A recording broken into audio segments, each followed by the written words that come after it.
Back. I hope you all were able to get a snack or some dinner. If you weren't, there are nuts and sweets and savories and beverages in there, all Free Will Baptist approved. We would welcome you to partake in those if you would like. Feel free to grab something at any time. I also wanted to point out the fact that we're running a sale on the old copies of Integrity and the old papers. Buy one, get one free, $5 a piece. So, and we will make someone a deal if they're interested in all the versions of Integrity. So feel free to speak with us related to that. We're here for the final push. I'd like to thank each and every one of you who have been with us for a significant amount of time over the last couple of days. It's been a wonderful symposium. I've learned a lot. I am tired. I know you are tired as well, but we're going to gird up our loins here and handle these last two presentations. And I'm particularly excited by Dr. McAfee's presentation this evening. Dr. Matthew McAfee is the provost here at Welch College, as well as professor of Old Testament and dean of the Divinity School. I came to know Dr. McAfee when he served in an adjunct faculty capacity at Welch. He subsequently did a Master of Divinity at the Southern Baptist Theological Seminary, as well as an MA and a PhD from the University of Chicago. He is broadly published in a number of different journals, as well as has recently just published his new biblical Hebrew grammar text. So I would recommend that to each of you. He's ministered throughout his career, various churches in Tennessee, as well as Illinois, Virginia, and Canada. He's married to Anna, the registrar here at the institution, and he has 5 children. And he always lights up when you ask him about his children, so I would encourage you to do that. But it's my privilege to introduce him as we hear his paper, A Little Lower Than Elohim, the Exaltation of Humanity in Psalm 8. Let's welcome Dr. Matthew McAfee.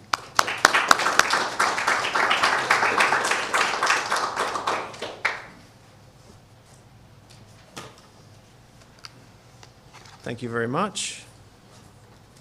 And I would say that some of this, well, a lot of this is coming out of some discussions that I had with some students of mine last year in a Hebrew class, and a question came up we were translating through Psalm 8, and a question came up about how to interpret this psalm, and so some of these ideas have been percolating ever since those discussions with the students. So classes have a great way of stimulating ideas, and you can kind of try things out in those environments. So anyway, here it goes. The meaning of Elohim in Psalm 8:6a has long exercised interpreters, with some rendering it as God or divine, in reference to the creation of humanity in the Imago Dei, and others taking it to mean angels, that is, residents of the celestial realm, or even gods as members of the so-called divine council. The ancient versions witness these two long-held positions: God in the Greek recensions Aquila, Symmachus, and Theodotion, versus angels in the Septuagint, Targum, Psalm, Syriac, Peshitta, and the Vulgate. Support for the interpretation God is variously drawn from Genesis 1:26 through 27, and the creation of humanity in God's image.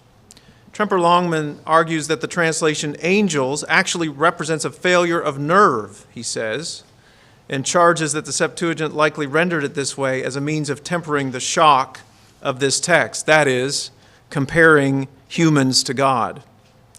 Although Elohim can mean angels in texts like Psalm 82, he argues it is more likely to mean God in this context, given its allusion to the image of God in Genesis 1:26 through 27. Peter Craigie already made this argument several years earlier, suggesting, quote, the translation angels may have been prompted by modesty, for it may seem rather extravagant to claim that mankind was only a little less than God. Nevertheless, Craigie asserts that the translation God is correct, again grounding his conclusion in the Psalm's allusion to the image of God in Genesis 1 and mankind's God-given role of dominion. James Mays likewise suggests that this notion is tied to man's status under God's dominion, under which he has been granted dominion over the earth as a divine representative. Others, however, have argued against this meaning for Elohim. Sarna believes that Elohim most likely does not mean God, since the psalmist is speaking directly to God, which leads him to propose that it refers to the angelic host of heaven. Krauss even ties this interpretation to the plural statement there in Genesis 1, "Let us make man in our own image," in Genesis 1:26, which he believes refers to the divine council of angelic beings and thus links them to human beings substantively. Jakobson follows the same reasoning, grounding man's status in the language of the divine council. This logic, however, is problematic. How could humanity be created in the image of angelic beings and at the same time occupy a diminished status below them? Rather than emphasize the similarity between humanity and angels, Psalm 8 instead highlights the distinction between them. Morgenstern rightly recognized this distinction in their separate spheres of dominion. The heavenly creatures exercise dominion over the heavenly realm, whereas humans exercise dominion over the earth. Interpreting Elohim as God goes against the overall message of the psalm, in my opinion. This paper will argue philologically that Psalm 8 expands the scope of humanity's role as vice-regent of earth by reflecting on its relation to the heavenly realm. The disjunctive clausal syntax of verse 6 indicates that even though God gave humanity a diminished status below the Elohim, he is nonetheless making humankind to, quote, rule over the works of your hands, expanded to include the works of God in the heavens by echoing the language of verse 4, the heavens, the work of your fingers. Expanding humanity's rule to extend to the heavenly realm arguably includes dominion over its inhabitants, suggesting that Elohim in this context does in fact mean celestial beings or angels and not God. Furthermore, the imperfective verbs of verses 6b and 7a furthermore portray humanity's heavenly exaltation as in progress, but nonetheless certain, since God has already set, perfective, all things under his feet. I will also address the Septuagint's use of the modifier braku, little or a little while, and how it may or may not inform the New Testament author of Hebrews' reception of this text in his Christological argument. Before moving forward, I'll make a preliminary comment on the translation value of the verbal statement, "You made him lower." So first of all, the meaning of this expression, "you made him lower." The meaning and context of the verb vata chasare, "you made him lower," verse 6, warrant further attention. Immediately following the question, "What is man that you are mindful of him?" this verb stands at the center of the psalm both structurally and thematically. The English translations utilize the verb make to render the Hebrew root chasar. So you have made him a little lower than God, and you can see all of them do the same thing.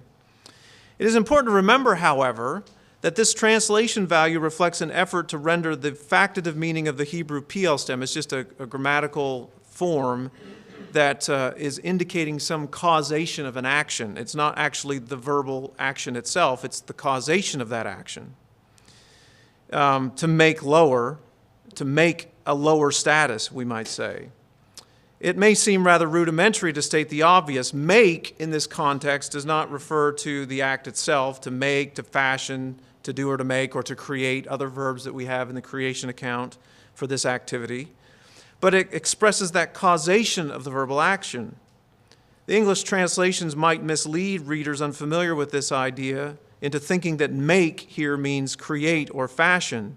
You have created him a little less than Elohim. It does mean that, but that's not exactly what the text is saying here. I think the ancient versions give us a better one-word approach to translating this expression. As you'll notice here, the Septuagint, the Syriac, the Targums, and the Vulgate all use one word to translate this idea. In English, we might say lowered or diminished. You have diminished him. The nominal ma'at, a little, or fewness, followed by the comparative min, is slightly cumbersome to translate smoothly into English, but we might render it idiomatically, you have diminished him to a status less than Elohim. So secondly, what about this verbal chiastic structure? We have these verbs, perfectives and imperfective verbs, that are used in this chiastic structure. Contextually, the verb vata chasare is the first of 4 verbal statements describing the creation of humanity. Number 1, you have diminished him, 6a. 2, you crown him or are crowning him, 6b. You are making him rule, 7a. And you have placed, 7b. There are 2 notable characteristics regarding these 4 verbal expressions. The first two of these are perfective forms, and they sandwich together 2 imperfective forms, creating this chiastic structure of verbal semantics. So if you look at the outline there at the bottom of 94 and the top of 95, you diminished him, perfective, something that's viewed as a whole, completed, past. You crown him, or progressively, you are crowning him. Thirdly, you are making him rule, or you make him rule, and then there's the perfective at the end, you have placed. Most English translations render each of these 4 verbs as preterites, past tense, while others distinguish the second and third verbs as non-preterite. You can look at the footnote and see which ones do which. The ancient versions do the same thing. They all practice that. They take the practice of translating them all uniformly as preterites. Now, I'm going to skip this next section. I'm getting into addressing an argument that someone might make that there are some philological reasons, grammatical reasons why we might analyze those 2 middle verbs as perfectives as well. But I don't think it's convincing based on some of the morphological features of those verbs. I think they're truly imperfective and therefore are indicating this progression of action rather than showing the action as something complete as a whole. So go down to the bottom of 96, that last paragraph. What is the point of this? The interpretive payoff of the verbal chiasm construction of an imperfective, perfective, perfective, imperfective structure is that it demonstrates a subtlety in the poem's portrayal of how these actions are realized. The 2 perfective verbs portray the verbal actions as a whole as having been completed. As a commentary on the creation of humanity, the first and fourth verbs present what has already been established at creation: humanity's diminished status below the Elohim, and the fact that God has placed all things under his feet. The 2 imperfective verbs, right there in the middle, stand at the center of the chiasm and portray these 2 actions, that is, God crowning humanity with glory and honor and making him to rule over the works of his hands, as in progress, thus not yet fully realized. James Mays observes that the psalm praises God from the primeval vantage point of creation, Genesis 1 and 2, which, quote, gives the psalm a protological dimension and therefore an eschatological potential. Although the divine command to subdue the earth was meant to be carried out in a theocentric way, sinful humanity has pursued, quote, the office of an anthropocentric mode. I would also add that this, quote, eschatological potential is actually signaled by the poet's choice of these verbal forms, portraying the acts of crowning and ruling as a progressive enterprise, thus not yet fully realized. So a third point has to do with this disjunctive syntax. Maybe we might say, to use a good Christian expression, the now and the not yet, or the present and future realities. Most English versions and commentators translate these 4 lines as 4 parallel statements. So here's a good example from Robert Alter. And you make him little less than the gods. With glory and honor, with glory and grandeur, you crown him. You make him rule over the works of your hands. All things you set under his feet. Notice he does all of them in a present tense, interestingly. The JPS translation does pretty much the same thing. However, further analysis reveals 2 syntactical pairs. The first 2 lines begin with a vav, or wow, and the second 2 are in parataxis. In other words, they're just 2 poetic lines put against one another without any conjunction between them. So if you look at that example, the translation there, you diminished him less than Elohim, a little less than Elohim, but with glory and honor you crown him. The Hebrew is markedly distinguishing that disjunctive syntax quite explicitly. And I won't get into this here, but it's really weird that you have that verbal form on the front of the first line is really strange because it's narrative syntax. You don't have a lot of this throughout the Psalms, but you do have these vav consecutive, as we call them, or consecutive preterite forms throughout the Psalter in strange places. And they seem to have some interpretive significance. In this context, you wouldn't expect it, but it's thrust right here. It's not in narrative, but it's in poetry. And this syntax almost sets it up for the contrast in the next verse, or in the next line. But with glory and honor you crown him. You make him rule over the works of your hands. All things you have placed under his feet. Remarkably, I did find only one English translation that I could track down, and it's the Wycliffe Bible translation. And Wycliffe's translation, he actually puts a contrast on that second line. I'm not sure what his argument for that is. I would be interested in finding that out.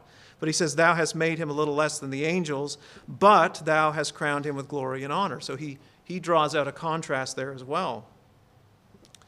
So I already pointed out this interesting point about the consecutive form in the poem. It's the only consecutive form we have in the entire poem. Furthermore, verse 6 contains 2 of only 3 clauses in the poem that begin with wow. All other clauses are set in parataxis. In addition to standing at the center of the psalm thematically, this consecutive verb stands at the core of the psalm structurally, as demonstrated in the following table. So you can see there, that's my poetic analysis of the psalm in its entirety. The bolded lines and the kind of down in verses 6 and 7, it seems to be those are the core ideas of the psalm that come right after the question, what is man that you are mindful of him, the Son of Man that you would take thought of him. And then we have that chiasm right there in the center of it. If you look at the poem structure column to the far right, you can see how that works its way down to that center and then makes its way back out to the other end of the psalm where you have the inclusio, O Yahweh our Lord, how mighty is your name in all the earth. So the placement of the consecutive form at the beginning of the first line of verse 6 sets up the syntactical parameters for marking this disjunction in the second line.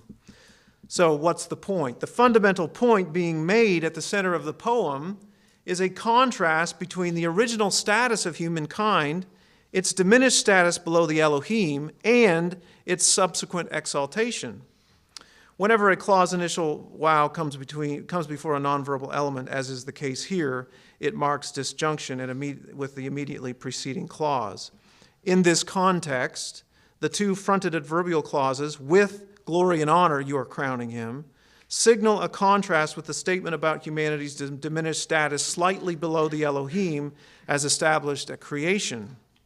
In other words, although God created humanity with what appears to be a diminished status, that is, a little below the Elohim, he is nonetheless in the process of crowning humanity with glory and honor. This exaltation is further identified in the first line of verse 7 as a progression in humanity's rule over, quote, the works of your hands. The ontological basis for such an assertion is the fact that, from the very beginning, God placed all things under his feet, even though humanity has not lived up to its responsibility. In fact, the frailty of the human condition is intimated by the language of the probing question in verse 5. What is Anosh, man, or a son of man, Ben Adam?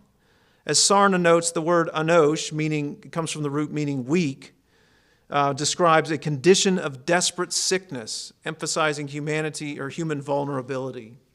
Similarly, the Ben Adam statement might even hearken back to Genesis 2:7, where humankind is created from the dust of the ground, the Adamah, thus further emphasizing his mortality.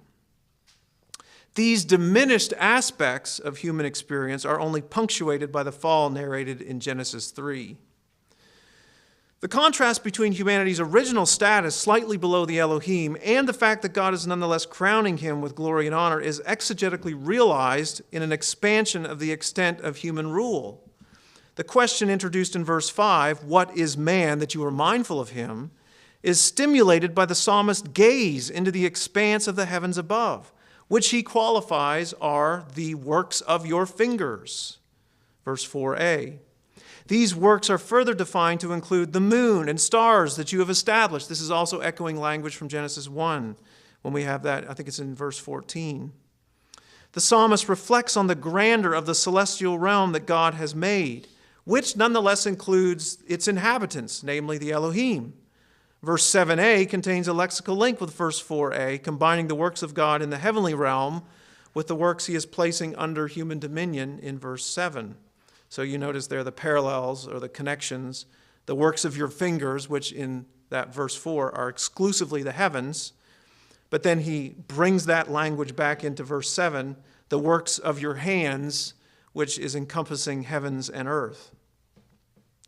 Man's place within the cosmos seems insignificant in comparison to the heavenly realm and those who inhabit it, especially from the psalmist's perspective as he's gazing up into the heavens.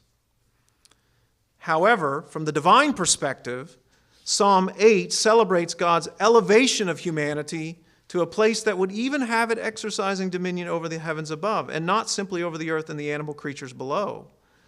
The psalm presents this reality as yet to come, even though the trajectory is grounded in the fact that in the beginning God placed, quote, all things under his feet. That's a very remarkable statement in verse 7, where he doesn't qualify it as the works of the earth, the things that are on the earth, but he says all things. It's a very broad and encompassing expression. So that's interesting, but what do we do with the author of Hebrews and his use of this psalm in Hebrews chapter 2?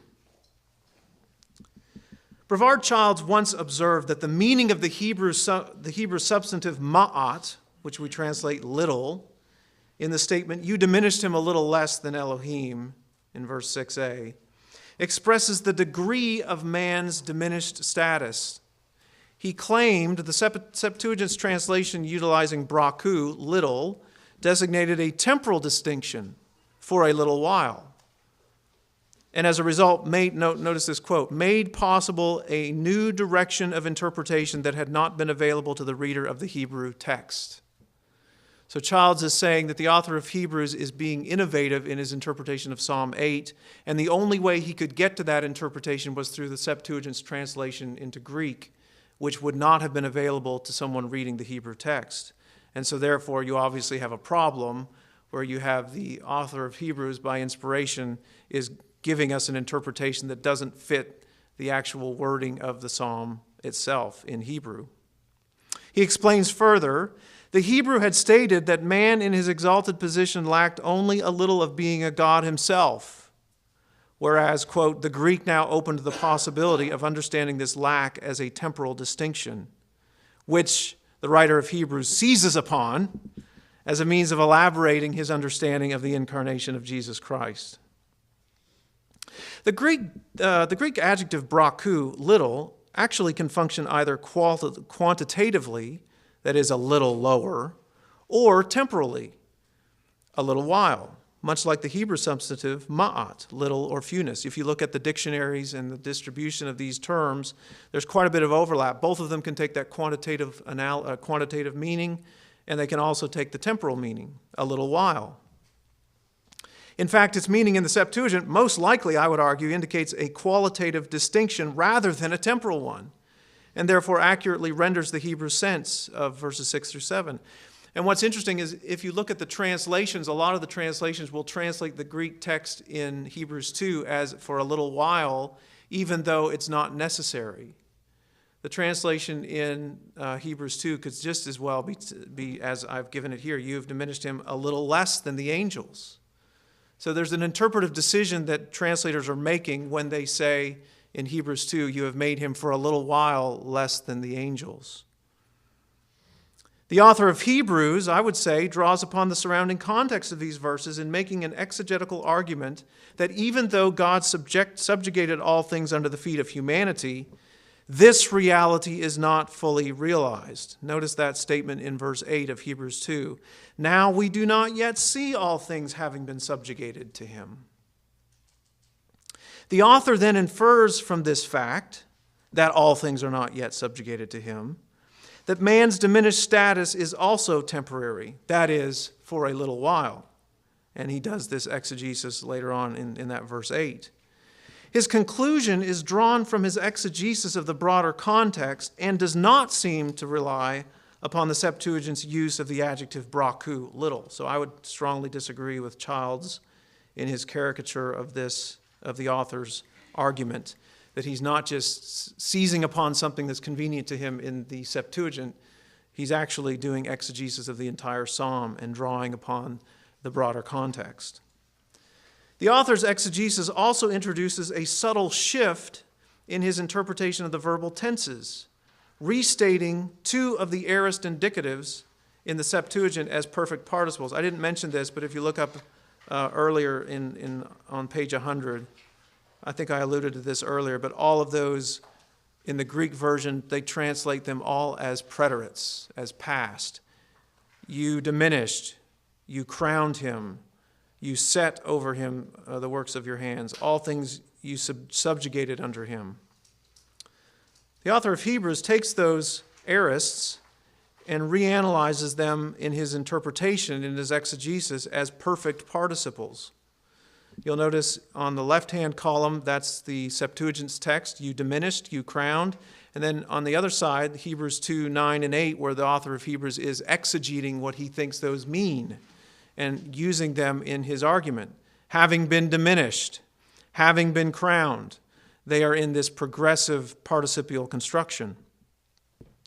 The shift from indicatives to participles mirrors the Hebrew interchange of perfective and imperfective verbal forms. The difference here is that the author's interpretation, in effect, represents the Hebrew perfective, you diminished him, imperfectively, having been diminished, thus implying a reversal of this diminished status that correlates with the progressive crowning of humanity, which for the book of Hebrews is accomplished in Christ's suffering and exaltation over death, Hebrews 2, 14 through 15. To put it another way, humanity's diminished status at creation is in a progressive state, that is the Greek perfect participle, of reversal through the state of Christ being crowned through suffering, another Greek perfect participle. The author similarly expresses a contrast between Christ's apparent diminished status and his being crowned with glory and honor, much like the portrayal of humanity via the Hebrew conjunctive syntax, disjunctive I should say, syntax of Psalm 8:6. Even though all things are being subjected to him, we do not yet see all things subjected to him currently, Hebrews 2:8. Notice the following syntactical analysis demonstrates this contrastive nature in the author's argument in Hebrews 2:9. So you'll see the contrast marked by the de, and then blepimen Yesun.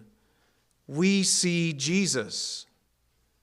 That's the main clause. Then we have these modifiers. Having been crowned with glory and honor. How? Through the suffering of death. And then I would take this last participial phrase as a concessive, although having been diminished a little less than the angels. Remarkably, the author's use of Psalm 8, 5 through 7 mirrors the grammatical subtleties of the Hebrew text as discussed above. First, the author's commentary on this text transforms two of the aorist indicatives of the Greek text into perfect participles, thus emphasizing the progressive nature of humanity's exaltation. Second, the author draws a contrast between the apparent diminished status of Jesus with the progression of his exaltation, being crowned with glory and honor. In both cases, his exegetical arguments find support in the Hebrew text of Psalm 8, but not its rendering so much in the Septuagint. To be clear, the author's interpretation does not necessarily contradict the Septuagint's translation, but I would say it would be rather difficult for him to generate it from the Septuagint alone. I'm thinking about this a little bit more. I don't know how I want to articulate that. It may be that there are things, subtleties in the Septuagint's context that would get him there as well, but it just is really striking to me that it's so intricately aligned with the way that we have the Hebrew text indicating it in Psalm 8. Admittedly, it's difficult to know how much the author of Hebrews would have been aware of the intricacies of the Hebrew text. In fact, you're sort of up against the grain here. The New Testament scholars generally assume the author did not have access to the Hebrew text. And the basis for that argument is that most of the time, his interpretations often depend on readings of the Septuagint as they diverge from the Hebrew text. In this example, however, the author's interpretation of Psalm 8 essentially diverges from the Septuagint's reading of the text and finds justification in the Hebrew text itself. The diminished status of humanity, a little lower than the angels, and its unrealized dominion over the created order fuels the author's Christological application, viewing Christ as the ultimate means of accomplishing the expansive anthropological vision of Psalm 8, humankind ruling over all of creation, entailing both heaven and earth. Just some theological reflection on this. The thrust of the text in Hebrews is therefore both anthropological and Christological, whereby the author identifies Jesus as the man of Psalm 8, quote, suggesting that the world to come is ultimately subject not to angels, but to human beings. The first and foremost of these is Jesus, who has already achieved the exalted status that is the destiny of all. Similarly, Craig Custer identifies a tension in the psalm that enables two complementary lines of interpretation. Quote, the psalm asks about God's will for man, which can be understood as a question about humankind generally, so that Hebrews can deal with God's design for people. The psalm can also be taken as a statement about Jesus, who is God's Son and heir of all things. The author draws upon the frail condition of man and his progressive elevation celebrated in Psalm 8 as a means of understanding the suffering and exaltation of Jesus, the Son of Man par excellence. The incarnation of Jesus thus becomes the true means of humanity's, quote, crowning with glory and honor, which is ultimately applied to the enthronement of Jesus at the right hand of the throne of majesty in heaven, Hebrews 1:4, and the subjection of all things under his feet in the eschaton. As William Lane states rather simply, the author's use of Psalm 8 emphasizes that, quote, Jesus is, in a representative sense, fulfilled the vocation intended for humankind. Or in the words of F. Delitzsch, quote, the man of the present becomes a prophecy of the man of the future. I think that's a great statement there from Delitzsch. Summary and conclusion. In this paper, I've attempted to advance greater clarity in understanding the grammar and syntax of the structural core of Psalm 8, specifically the two poetic bicola of verses 6 and 7. I have focused on two central aspects. One, the verbal chiasm of the perfective and imperfective verbs. You have diminished him. You are crowning him. You are making him rule. You have placed all things under his feet. And second, the disjunctive syntax of verse 6, but you are crowning him with glory and honor. The verbal chiasm suggests that the crowning and ruling activities are meant to be understood as a process culminating in the future. The disjunctive syntax of verse 6 places humanity's future state of being crowned with glory and honor in contrast with its diminished state of being a little below the angelic beings as established from creation. Furthermore, the reference to the, quote, works of your fingers applied to the heavenly realm in verse 4 becomes the domain of human dominion in the parallel expression in verse 7, the works of your hands. This language suggests an expansive vision of mankind's responsibility to exercise dominion over creation, which now envisions an extension to the heavenly realm, including its celestial inhabitants. This interpretive framework indicates that the meaning of Elohim is more likely angels than God, despite the Psalm's allusion to Genesis 1, 26 or 28. And I would say there are other references in the New Testament that I haven't drawn on here, but when Paul is talking about these disputes in Corinthians, he's saying, do you not know that you'll be judging angels?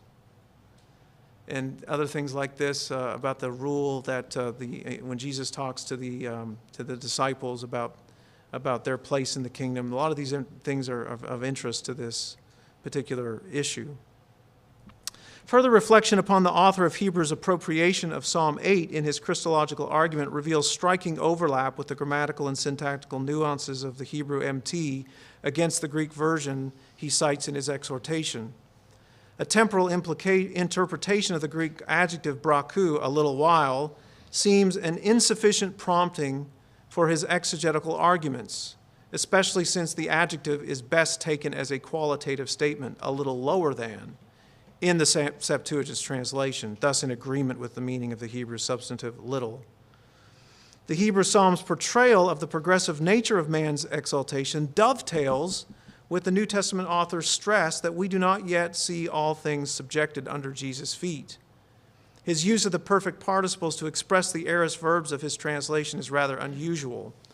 Furthermore, the contrast between Jesus' diminished state in the incarnation and his being crowned with glory and honor through suffering resembles the Hebrew disjunctive statements from Psalm 8:6. Overall, the exegetical developments reflected in Hebrews 2:8 through 9 find justification from the Hebrew text, and I would say not so much the Greek citation.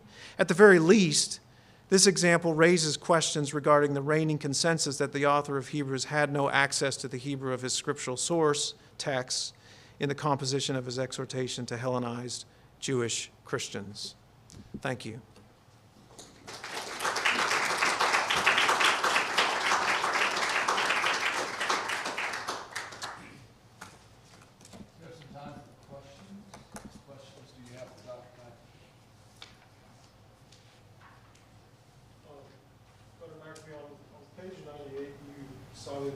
The rule about when the clause initial law comes before the nonverbal element, it marks a disjunction. Yes. And then on page 97, obviously you talked about how Wycliffe is really the only person to represent this in his English translation. Do you think there's any sort of interpretive reason why most translations don't go with that reading, or if it's just kind of overlooking that? I don't know. It seems to be overlooked, perhaps. I don't know why that would be. I need to dig some more and see. If Wycliffe did it, surely somebody else has done that. I don't know. All of the modern discussions don't even mention that. Now, the perfective and imperfective interchange, people do comment on that. A few people, very few, but there are a couple of scholars that mention that in a footnote, but they don't really develop the interpretive significance of that. But it's not like it's not like I'm coming up with something that's all that weird or a strain. It's just basic elementary syntax that gives you that. Now, what might lead some people not to see that is because we're in poetry. So it is borrowing on narrative syntax for this reason. So that's why it's kind of strange for this context. But I'm not entirely sure why people haven't picked up on that. At least not very many. Yeah, it's a good question. Yes. So I'm still trying to wrap my mind around it. So it seems to me that, and this is going to show my total ignorance of Hebrew, but that angels is it's not the word you would usually use to translate Elohim, right?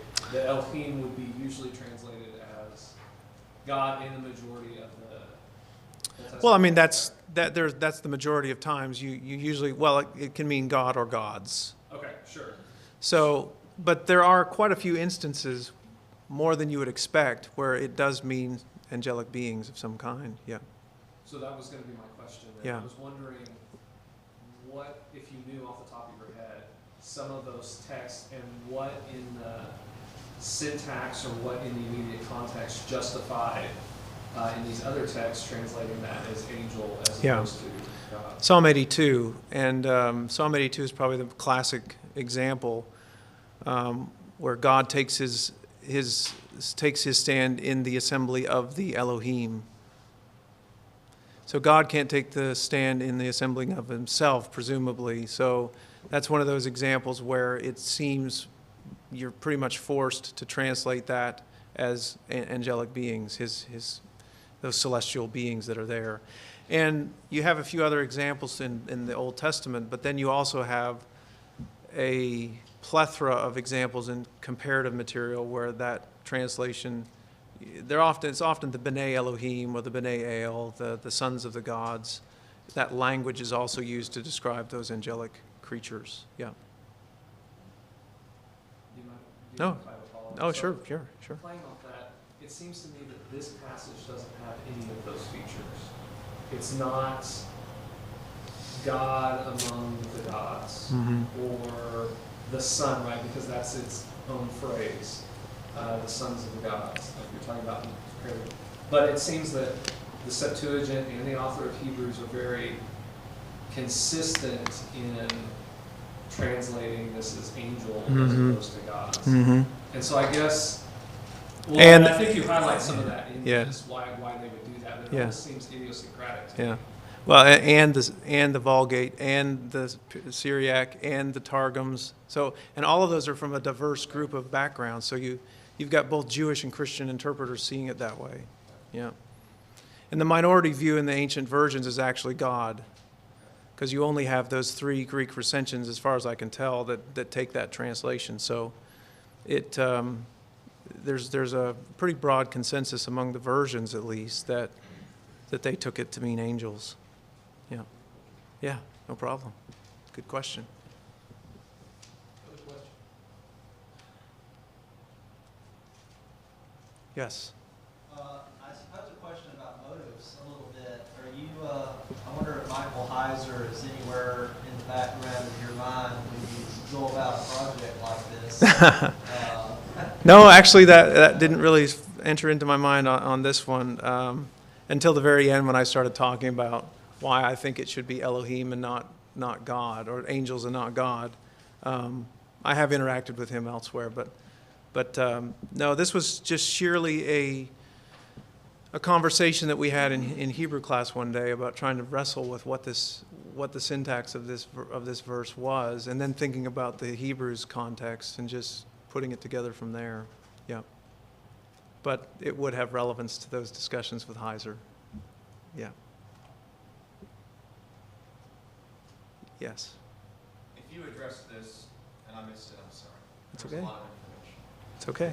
You were saying that there's an extent to which Psalm 8 is a commentary on aspects of Genesis 1, Mm-hmm. and that except where this Elohim would be angels, not God, so that's a distinction. Mm-hmm. But what do you make of the interpretation that wants to say that let us make man in our image has the heavenly host in mind? Yeah. And so if there's a piece of that that's correct, might there not be as much contrast between Psalm 8 and Genesis 1 as maybe originally suggested, or is that off the right? No, I think that some people have made that argument that it is connected to this council language of let us make man in our own image is divine council language. I do find that to be theologically problematic because of what would it mean to be made in the image of the angelic beings. And especially given the fact that the angels are so distinct from humanity, they don't have any share in redemption or any of these kinds of things. The longer held view of that has always been to interpret those statements in Genesis 1, which, by the way, you also have in Genesis 11 when God says, let's go down and see what's happening here in Babel. To me, it's much more sensible to take that as interpret that Elohim as the plural of majesty, and that first person plural form is matching the grammatical plural of Elohim and giving this kind of expression. By the way, the first time I encountered this somewhere else, it was very interesting. If you read the Quran and you look at the Arabic grammar, they use that all over the place. God speaks in the first person plural in the Quran. And so you have all those let us do this and do that or the other. So there's a long-standing tradition of seeing God as speaking in this way related to his plural of his majestic, the plurality of his attributes.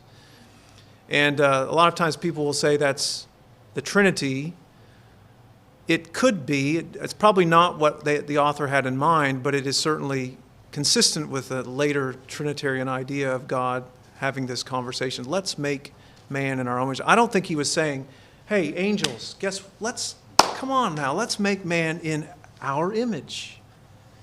I mean, what would that mean? It just is weird. But it's not just a recent view. Delitzsch actually took that view, and that's been a good while ago. So there have been a few around that have taken that idea, but I think it has a lot of problems. And I also think, not to get off on this, but I also think the divine counsel as an idea in the Bible is problematic because of its mythological background, and I think we're reading that into the text often where it should not be there. And I don't really see that as very convincing for Genesis 1 or Genesis 11 or in other places, Psalm 82 or other places as well. Yeah. Yes? What is one or two ways that through this research has impacted your view on either yourself as like a human or like God? Oh, yeah. Relationship between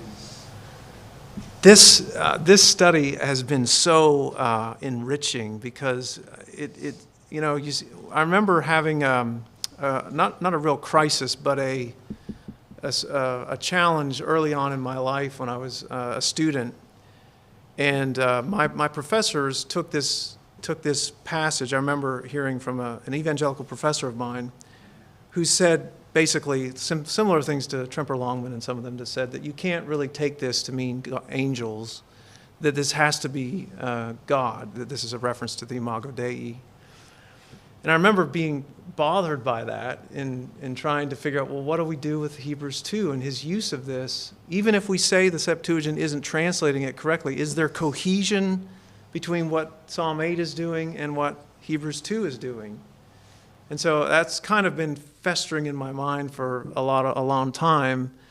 And so being able to just look at the text carefully and look at what the author of Hebrews is doing, it just reiterates to me the confidence that we can have in Scripture that, God is behind these authors. There's a personal being who's revealing himself through these various authors at different times and in different places.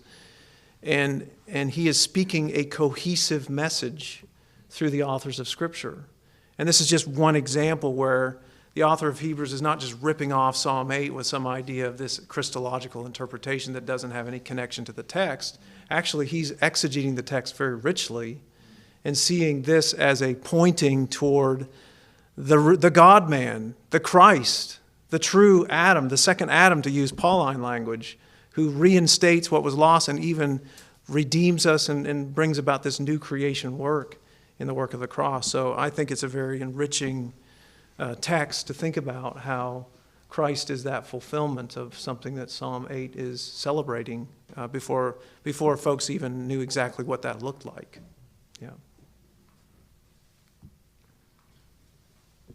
Yes?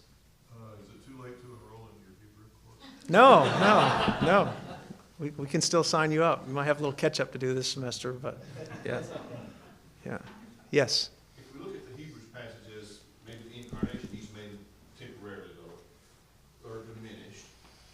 How is man diminished in the Genesis, in the Psalms passage? Was he something more than? I'm not sure what you mean. No, I just mean, from the perspective of where Psalm 8 is, I mean, it doesn't explicitly state this, but the fall really botches things up, I mean, we've got this vision in Genesis 1 and 2, but then the fall happens and humanity, I think one commentator used that description of he takes what God has given him and uses it for his own man-centered ways.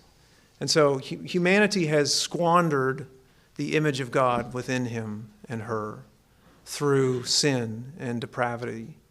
And so I think what Psalm 8 is doing, even though it's not necessarily a messianic psalm, I think Psalm 8 is envisioning a renewal of humanity or celebrating an exalted status that humanity has by God's design, even though that's not really true of what we experience right now because of the effects of sin.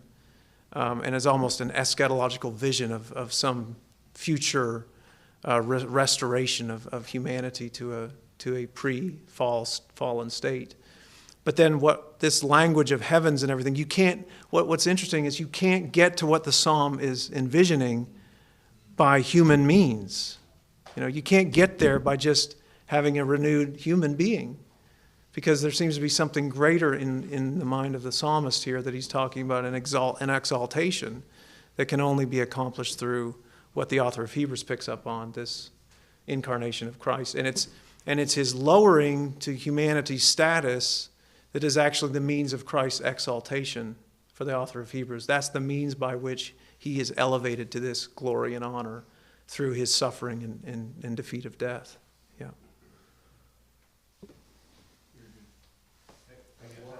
Yes. Yeah.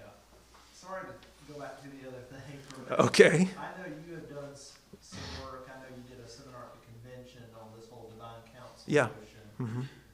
And I know we engaged on it maybe 2-3 years ago, but just since then, are you, like, if you had a layman, let's say, or even a pastor actually, that was kind of taken with this idea, is there a single good volume out there right now that deals with this, even just a chapter in a volume, or if not, wonder why not? There are a few articles that have been written pushing back against it. There's Kaspar's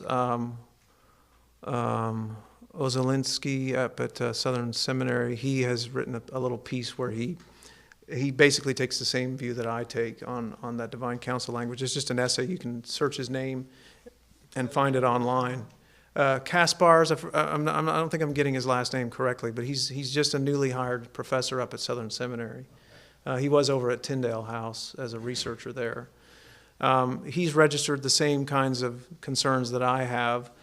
But I really think what you have happening in evangelicalism is that there's just so much of this reading the Bible in light of the ancient Near East that we're just reading this stuff into the Bible everywhere. And it's just, I mean, if you look at the commentaries and if you look at it's really largely evangelicals within the last 50 years or so that have really been emphasizing that point. But if you go back to somebody like Derek Kidner, in his commentary on Psalms, he rejects that idea and says that that's polytheistic and it's got it's mythological. It's got these problems, and he would argue against that. So it's been more recent when we've had this ancient Near Eastern readings of the Bible that's really had this impact on the way we interpret those statements in the Psalms and other places too, Genesis and Job. Yeah. Let's thank Dr. McAfee. Thank you.